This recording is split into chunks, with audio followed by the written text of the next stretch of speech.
Hey guys, you know, as humans, we do a lot of weird things. So I was just pulling out all my psychology books trying to figure out why we do certain things. Like, for instance, wearing fake glasses. But I think I'm going to keep them on. Kind of like the way it feels. Makes me look a little smarter. No?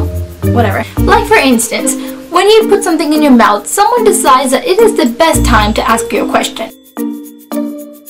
So then you're sitting there all awkwardly trying to chew your food but trying to answer the person at the same time, but you don't want to talk with the mouth full.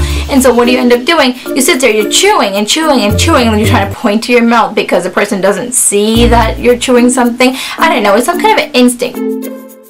And for some reason, it always takes you an extra long time to chew this food. Am I right?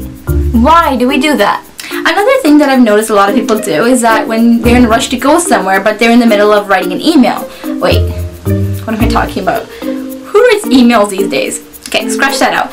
Just say that you're right in the middle of writing a Facebook message, right? And then your friend comes out and you're like, let's go, let's go, let's go. And you're like, yeah, I'm coming. But you're slowly getting off your seat and trying to finish what you're doing, but you're trying to, like, tell your friend that I am coming kind of thing.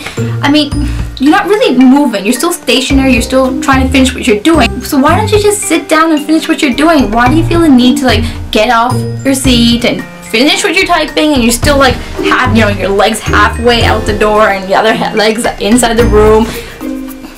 Why do we do that? And it doesn't happen just when you type something or when you're on the computer. It also happens when you're eating, or if you're drinking something or watching TV. But you know what would be really awkward? If you're doing this while you're on the toilet. Yeah, that's a weird thought. It's a weird visual too. That's just a weird situation. So whatever it is, just finish what you're doing. And something that I'm personally guilty of is the days that I feel like eating soup for lunch.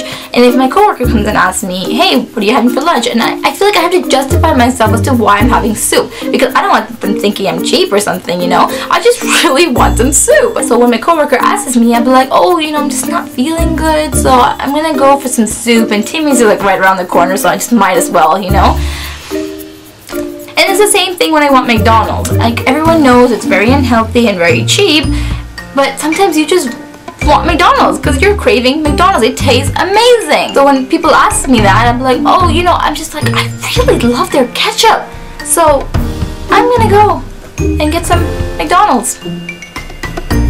And before they can even say, but ketchup's the same thing everywhere, you just gotta walk out the room. But yeah, why do we feel the need to justify everything? Why do we do that? Something I know that we're all very guilty of is when we try to speak really fast and speak in one whole sentence because we don't want people to lose interest in our stories or other people to jump into our stories and finish what we're trying to say because we really want to stay in the center of attention. I know I do that a lot. I speak really fast and I get so many complaints. People are like, Kiru, you gotta slow down. But I have a story behind why I talk like this, but that's for another day. But really, why do we feel the need to say a story in one whole breath? Why do we do that? Now here's something that I can never wrap my finger around. You know, in the morning when you go to brush and you realize that your toothpaste is almost done, well, pretty much done, and the new toothpaste is sitting right there in the drawer next to you, but instead of reaching for that, we squeeze the living hell out of that finished toothpaste. Why do we do that? Of course, I can sit here and talk about this all day long because there's just so many weird things that us humans do. But I am going to leave you with one more thing. You know when you watch your video every single week and the girl very kindly asks you, please subscribe at the end of every one of her videos. I mean, don't question yourself. Don't even ask why. Just do it. Here's the button right over here. You can click subscribe and you can sign in with your Gmail account and that's it. And the best part is, it's free. So I guess that's my tip for the day, or for a whole new year. Year? Am I saying that right? Because I know I have a problem saying that. But anyways, stop asking yourself why and just say why not. Because you know what, guys? We only have one life to do it. So just do it. Anyways, I wish you guys have a wonderful, wonderful, wonderful brand new year. Stay safe, party hard, drink responsibly, and most importantly, keep it real. And I'll see you guys next year. Bye.